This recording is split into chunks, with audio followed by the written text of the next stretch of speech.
Israel और Hamas के दरमियान जंगबंदी हो गई है और ये एक अच्छा कदम माना जा रहा है और हम उम्मीद करते हैं कि यह जंगबंदी आगे भी जारी रहेगी।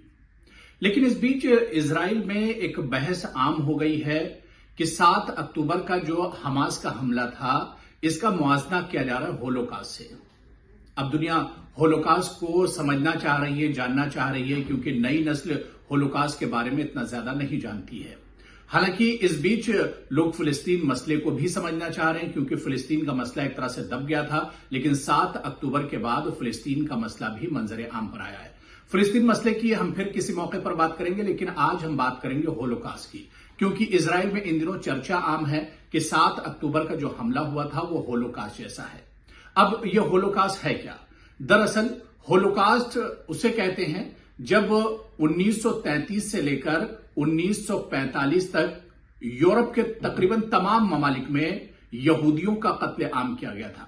नाजी जर्मनी हुकूमत ने पूरे यूरोप में, यूरोप के अलग अलग छोटे बड़े जितने कंट्रीज थे वहां पर तकरीबन 6 मिलियन यहूदियों का कत्लेआम किया था। और वैसी तस्वीर, वैसी सफाकी, वैसी जुल्म और बर्बरियत की तस्वीर आज तक एक तरह से दुनिया ने नहीं देखी है। इसी कत्लेआम को होलोकास्ट कहा जाता है।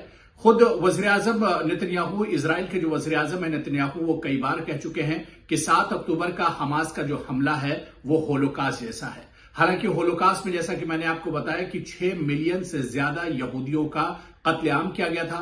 7 अक्टूबर के हमले की हम बात करें तो इसमें 1200 यहूदी एक तरह से मारे गए थे। तो कहां पर 1200 यहूदियों का कत्लेआम और दूसरी तरफ 6 मिलियन यहूदियों का कत्लेआम। लेकिन यह बहस गर्म है कि 7 अक्टूबर को उतना ही नुकसान हुआ है जितना यहूदियों को नुकसान होलोकास्ट में उठाना पड़ा था।